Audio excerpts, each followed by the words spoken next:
भी किसी चीज के लिए ना प्रयास करना शुरू करें या कुछ भी करने के लिए ना, कुछ भी पाने के लिए मेहनत करना शुरू करें और वो भगवान हमें दे ही ना, ऐसा कभी हो सकता है बेटा? कभी ऐसा हो सकता है कि हमने बहुत मेहनत किया, बहुत प्रयास किए, है ना, धैर्य भी रखा, मतलब पेशेंस भी रखा, और पेशेंस रखने के बाद में भी भगवान ने कुछ नहीं दिया?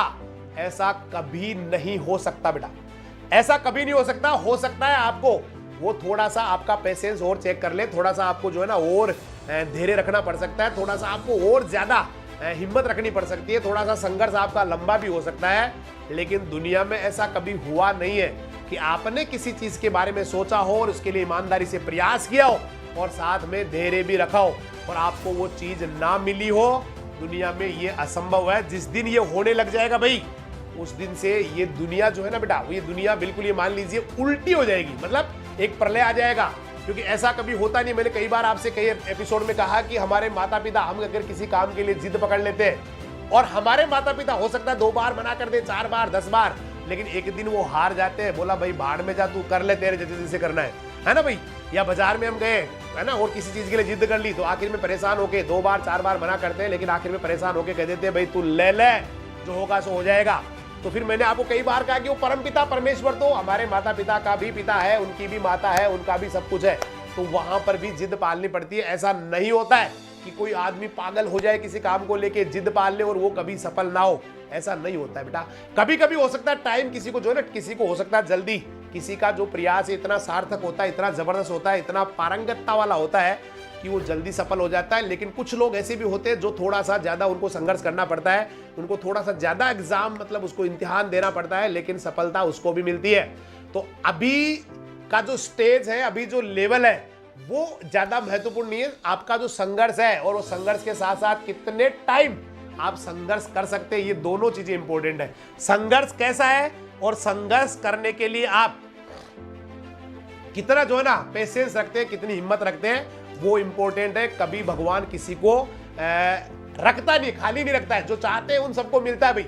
जो दरवाजे खटखटाते हैं, दरवाजा खुलता है, जो चलते हैं उनको रास्ते मिलते हैं, जो जीवन में कुछ करना चाहते हैं वो कुछ ना कुछ कर ही जाते हैं। लेकिन जो चलते ही नहीं है, ना उनको रास्ते मिलते हैं, खटखटाते नहीं, उनके दरवाजे नहीं खुलते हैं, और जो चलना शुरू नहीं करते, मतलब मंजिल के बारे में विचार नहीं करते, मंजिल की तरफ बढ़ते नहीं, उनको दुनिया में कुछ नहीं मिलता है। तो मैं एक ही चीज पे बार बार कह रहा हूँ, हो सकता है थोड़ा सा ज्यादा टाइम लग जाए, लेकिन भगवान किसी को नहीं भूलता है। कई बार आदमी कहता है, आपने कई लोगों को सुना होगा गाँव में, हे भगवान मेरे साथ ऐसा क्यों हो रहा है, हे भगवान तू मेरे ऊपर क्यों, हे नीली छतरी वाले मेरे ऊपर ध्यान क्यों नहीं दे रहा है, मेरे से क्या गलती होगी, मेरे से क्यों रुष्ट है ना। और अक्सर जो है ना गांव में तो लोग इसको दकियानुसी तरीके से करते हैं। वो ना कई चीजें करवाते हैं, किसी के चक्कर में आ जाते हैं, है ना, ज्योतिषी के चक्कर में आ जाते हैं, या और भी कई सारे उपाय करवाते हैं, है ना, कई बार ताबीज करवाते हैं, कई बार जो है ना और कुछ करते हैं कि भाई मेरे साथ ऐसा क्यों हो रहा है, मैं जो करता हूँ वो सही क्यों नहीं होता है, मेरे साथ ही गलत क्यों होता है। एक्चुअली आपका जो माइंड है ना, उसके अंदर ये बहुत गहराई से बैठ चुका है कि आप जो भी करते हैं वो गलत ही होता है, क्योंकि आपने अपने दिमाग को शुरू में, भाई हो सकता है ना, ये फिजिकल दुनिया है, ये कोई सतयुग नहीं है, कलयुग नहीं है, यहाँ कोई जो है ना कोई भगवान का या इनका जो है ना डायरेक्ट इफेक्ट नहीं पड़ता है। आपका, आप खुद ही भगवान है। आपकी जो आत्मा है उसको अगर कोई चीज सही लग रही है तो वो दुनिया में बिल्कुल सही है। अगर आपकी आत्मा को लगता है कि मैंने क्या कर दिया, मैंने किसी का दिल दुखा दिया, मैंने किसी को परेशान कर दिया, मैंने किसी को सता दिया, या मैंने किसी के ऊपर क्रूरता दिखा दी, मैंने किसी की मदद नहीं की, आज मेरे से मैंने गलत किया है, तो यही आपका जो है ना राक्षसपन है, या यही कह दो कि आपको बुरा लगने वाली बात है। तो आपको जो भी लगे ना भाई, मैंने किसी का, भाई देखिए किसी की मदद करके बड़ा इंसान को ना बड़ा सुकून मिलता है, बड़ी अच्छी नींद आती है, बड़ा अच्छा महसूस होता है। ऐसे ही किसी के साथ जो है ना कुछ गलत करने के बाद में आत्मग्लानि भी होती है, नींद नहीं आती है, रात देर रात तक जो है ना हम लोग करवटें बदलते रहते हैं, बोला पता नहीं क्या हो गया, मैंने ऐसा क्यों किया। तो ये सारी चीजें जो आपको अच्छी लग रही है, सारी जो आपको जो अच्छी लग रही है, आपको अंदर से जो अच्छी लग रही है ना, वो दुनिया में सब सही है। और जो चीजें आपको जो है ना ग्लानि देती है, पश्चाताप देती है, आपके अंदर जो है ना बहुत बुरी स्थितियां सी लगती है, आपको बहुत बुरा महसूस होता है, वो सारी चीजें दुनिया में गलत है, चाहे लोग उनको कितना ही सही बताए।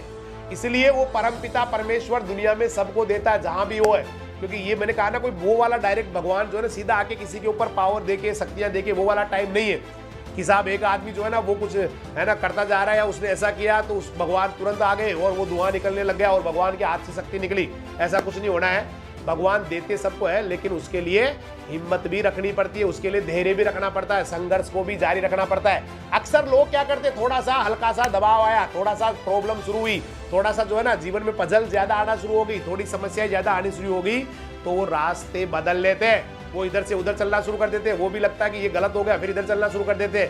अगर भाई आप बार बार रास्ते बदल रहे हैं और धैर्य आपके अंदर है नहीं, आप किसी काम को शुरू करने के बाद बार बार उसको चेंज कर रहे हैं, तो ये मान लीजिए कि आप जो है ना सही दिशा में या सही जगह कभी नहीं पहुंच पाएंगे। गलत ही रास्ता आपको मिलने वाला है और गलत जगह आप पहुंचने वाले हैं। इसलिए थोड़ा देर रखिए। भाई भगवान सबको देता है, किसी को मैंने कहा ना लेट देता है, किसी को जल्दी देता है, किसी को जो है ना बहुत ज्यादा जो है ना संघर्ष के बाद देता है, लेकिन देता सबको है। आपने एक बहुत कहानी सुनी होगी, एक मैंने मोटिवेशनल जो दूसरा चैनल है वहां पर मैंने डाल भी रखी है, बहुत ही कोशिश की है मैंने उसको वहां बहुत अच्छा बनाने की, म्यूजिक के साथ कभी आप देखना। राजधानी, वो डॉक्टर रमेश यादव राजधानी करके मेरा चैनल है, वहां पर मैंने कहानी डाल रखी है। और वो कहानी है एक बांस के पेड़ की, मतलब घास की और बांस की। उसमें होता क्या है, मैंने उसमें कहा कि एक इंसान होता है जिसके जो बिजनेसमैन होता है, बहुत अच्छा उसका बिजनेस चल रहा होता है, सब कुछ ठीक होता है, लेकिन अचानक कुछ ऐसा हुआ बेटा कि उसका बिजनेस डूब गया, मतलब उसका बंटा धार हो गया, सारा व्यापार खत्म हो गया, वो बहुत बुरी तरह से हताश हो गया, बहुत बुरी तरह से थक चुका था, मतलब लग रहा था कि अब जीवन खत्म हो गया, कुछ नहीं बचा। और एक दिन परेशान होकर वो जंगल में चला गया, सुनसान जंगल, वहां जाके अकेला बैठा रहा और बैठे बैठे उसने पता नहीं भगवान से कहा, हे भगवान, मैं तो बहुत बुरी तरह से हार चुका हूं, और मुझे आप प्लीज भगवान मुझे एक वजह बता दीजिए कि मैं हार क्यों ना मानूं, मेरा तो सब कुछ खत्म हो चुका है, मैं क्यों फ्रस्ट्रेट क्यों ना हूं, प्लीज प्रभु एक कारण बता दीजिए, एक कि मैं हार क्यों ना मानूं, सब कुछ तो लुट गया मेरा, मैं तो बर्बाद हो गया, कुछ नहीं बचा मेरे पास, तो मुझे क्या करना चाहिए प्रभु, एक कारण तो बताओ आप, हे ईश्वर, हे अल्लाह ताला, हे वाहेगुरु, हे जीसस, हे गॉड, ये कारण बता कि मैं हार क्यों ना मानूं, मैं फ्रस्ट्रेट क्यों ना हूं, प्लीज गॉड मेरी हेल्प कीजिए, मदद कीजिए। उधर से भगवान का जवाब आता है कि तुम इस जंगल में घास भी देख रहे होंगे, बहुत सारे बांस भी देख रहे होंगे, मैंने इन दोनों को ही एक तरह से ही पाला है, मैंने घास का भी पालन पोषण किया है, उसको भी नरिश किया है, उसको भी पोषण दिया है, मैंने बांस को, बेम्बू को भी पोषण दिया, उसको भी पाला, उसको भी पानी दिया, बराबर दिया, सब कुछ बराबर प्रकाश दिया, बराबर पानी दिया, बराबर जो ना न्यूट्रिएंट्स दिए। और घास जब दोनों साथ बोए गए तो घास धीरे धीरे बड़ी होने लगी, पूरी धरती हरी भरी हो गई, लेकिन बांस तो कहीं नजर ही नहीं आया, बांस तो कोई पता ही नहीं था कहीं है क्या, बांस का कोई पौधा भी है क्या, कहीं नजर ही नहीं आ रहा, लेकिन घास तो हरी भरी कर दी भाई, धरती पे आ गई पूरी पे। लेकिन मैंने बांस को छोड़ा नहीं और बांस ने भी हिम्मत हारी नहीं। दूसरा साल आया, घास तो और घनी हो गई, बड़ी बड़ी घास हो गई, लेकिन बांस का तो अभी भी अंकुरण नहीं हुआ, उसमें तो कोई ग्रोथ नहीं हुई, लेकिन मैंने बांस के पेड़ को छोड़ा नहीं और बांस ने भी हिम्मत हारी नहीं। तीसरा साल आया, लेकिन बांस में तो कुछ भी नहीं था, बांस की जगह बांस के जैसा तो कुछ भी नहीं आ रहा था भाई, लेकिन घास तो और भी बड़ी हो चुकी थी, झाड़ियां बन चुकी थी बड़ी बड़ी, लेकिन बांस ने हिम्मत हारी नहीं, मैंने बांस को छोड़ा नहीं। चौथा साल आया, फोर्थ ईयर, फिर बाकी सारे पेड़ तो बहुत घने हो चुके थे, बिल्कुल डेंस हो गया, जंगल बन गया था, लेकिन बांस तो कहीं नामो निशान नहीं था। 4 साल हो गए थे, लेकिन बांस का नामो निशान नहीं था। 4 साल हो गए, बाकी घासें बड़ी बड़ी हो गई, बांस आया ही नहीं।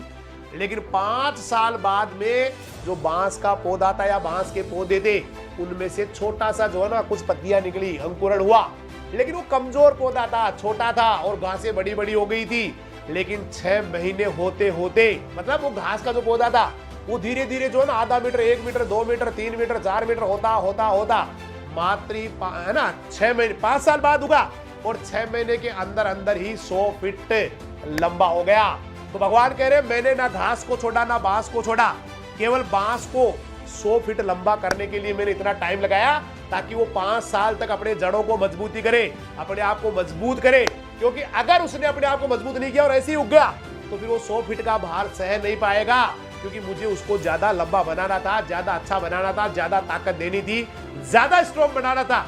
इसलिए मैंने उसको समय दिया, उसने भी समय लिया, हिम्मत हारी नहीं और मैंने भी उसको टाइम लगाया। लेकिन आप सोच सकते हैं जो घास उग गई थी वो छोटी छोटी रह गई, लेकिन ये निकल गया पूरा 100 फीट। तो ये मान लेना कि जिंदगी में अगर ज्यादा स्ट्रगल आ रहे हैं, समय ज्यादा लग रहा है, तो ये मान लेना कि आपकी जड़ मजबूत हो रही है और ये संघर्ष आपको मजबूत बना रहा है बेटा, आपकी जड़ें मजबूत बना रहा है। और आने वाला कल आपका है, आने वाला कल आपका बेहतरीन है। इसलिए बांस ने भी हार नहीं मानी और तुम भी हार मत मानना। भगवान कह रहे बांस ने हार नहीं मानी, तुम भी हार मत मानना। बस टाइम थोड़ा सा अलग हो सकता है, किसी को टाइम ज्यादा लग सकता है, किसी को कम लग सकता है।